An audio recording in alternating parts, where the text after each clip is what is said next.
नमस्कार मित्रों, मैं प्रोफेसर सीपी भसीन एक नए छोटे से वीडियो के साथ आपके सम्मुख हाजिर हूं। आज के इस वीडियो का प्रारंभ एक बहुत छोटी सी कहानी से करना चाहूंगा। एक बच्चा था और वो अपनी माता के साथ मार्केट में घूमने निकला था। बच्चे को पपी बहुत पसंद थे। एक दुकान आई, उसे पपी दिखाई दी है। चूंकि उसका एक नेचुरल अटैचमेंट पपी से था, उससे रुका नहीं गया। उसने मम्मी से कहा, मम्मी मुझे पपी लेना है। मम्मी ने कहा, बेटे मेरे पास इतने पैसे नहीं हैं कि मैं आपको पपी खरीद के दिलवा सकूं। बच्चा बुद्धि, लेकिन एक लगाव, एक अटैचमेंट। बच्चा शोरूम का गेट खोलता है, अंदर चला जाता है।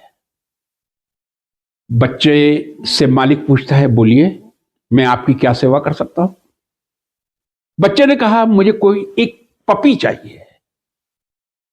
बोला, बेटा आपके पास इतने पैसे हैं कि आप पपी खरीद लेंगे?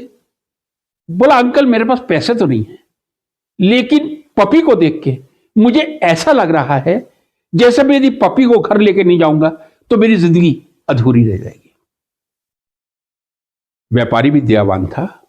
उसने कहा, ठीक है कोई बात नहीं, चलिए आइए आप पपी ले जाइए। उसने कहा, ये अनेक पपी है सामने, देख लीजिए। कोई कूद रहा है, कोई खेल रहा है, कोई पपी को हक कर रहा है और कोई पपी शांत कोने में बैठा हुआ है। जैसा पपी आप चाहें, आपकी जैसी इच्छा करें, आप इसको ले जाइए। बच्चा घूमता है और वो दुकानदार उस बच्चे में नजर रखता है कि आखिर ये बच्चा किस तरह एक पपी का सिलेक्शन करता है। एक पपी के पास जाता है, वो कूद रहा है, उछल रहा है। दूसरे पपी के पास जाता है, वो दूसरे पपी को हक कर रहा है। तीसरे पपी के पास जाता है, वो एंटरटेन कर रहा है। कोने में एक पपी बैठा हुआ था, बहुत शांत था, बिल्कुल चुपचाप बैठा हुआ था, जिसको मैं कह दूं सीरियस था, गंभीर था। बच्चे ने दुकानदार को बुलाया। उसने कहा, अंकल मैं ये पपी लेना चाहूंगा।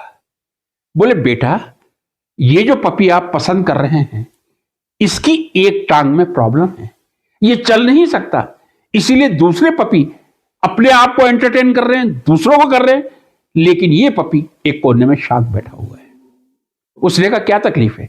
बोले, इसकी लेग में तकलीफ है, ये चल नहीं पाएगा, आपके साथ भाग नहीं पाएगा, आप इसके साथ खेलने का प्रयास करेंगे, उछल कूद नहीं सकेगा, क्योंकि ये शारीरिक रूप से थोड़ा सा मैं कह दूं डिसेबल्ड है, वही शब्द ठीक रहेगा।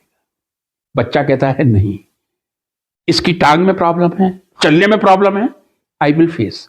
अंकल मुझे ये पपी चाहिए। फिर दुकानदार ने कहा, बेटा जब आप इतने शौक से पपी लेने आए हो, इतने पपी हैं, कोई उछल कर कूद कर रहा है, कोई एंटरटेन कर रहा है, कोई हक कर रहा है, आप ऐसा पपी क्यों नहीं लेके जा रहे?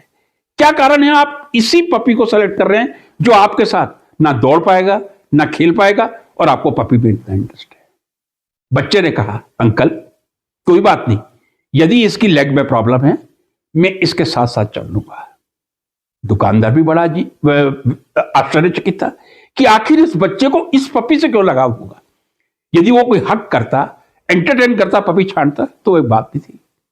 जब अंत में वो दुकान से बाहर निकलने लगता है, तो दुकानदार कहता है, बेटा चलिए, चॉइस इज योर्स, आपने जो छांटा ठीक है, लेकिन मैं एक बात पूछना चाहता हूं आपसे कि इतने पपी थे, आपने इसी को क्यों छांटा जिसकी टांग में तकलीफ है और आपके साथ कूद नहीं पाएगा, एंटरटेन नहीं कर पाएगा, खेल नहीं पाएगा, दौड़ नहीं पाएगा?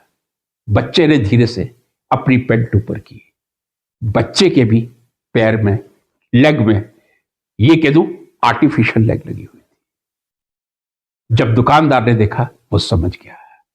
बच्चे की मानसिकता ये थी, मेरी आर्टिफिशियल लेग है, मैं अपने पेन को पहचान पा रहा हूं, मेरी डिसेबिलिटी के कारण मैं दौड़ नहीं सकता, कूद नहीं सकता। ये जो पपी एक कोने में बैठा है, शायद इसको कोई पसंद नहीं करेगा, लेकिन चूंकि मैं अपनी पीड़ा को जानता हूं, मैं उसकी पीड़ा को समझता हूं। जब व्यक्ति अपनी पीड़ा को देखता है, वो दूसरे की पीड़ा को आसानी से समझ लेता है, और यही हमें शिक्षा मिलती है। शायद यदि हम अपनी पीड़ा को पहचानते हैं तो हमें दूसरे की पीड़ा को पहचानने में ज्यादा समय नहीं लगता। कहानी का मोरल यही है कि आप जिस पीड़ा में हैं, दूसरे की कम से कम उस पीड़ा को पहचानने का प्रयास करें। ये मानव के लिए एक पपी द्वारा, एक बच्चे द्वारा बहुत बड़ा संदेश है। नमस्कार।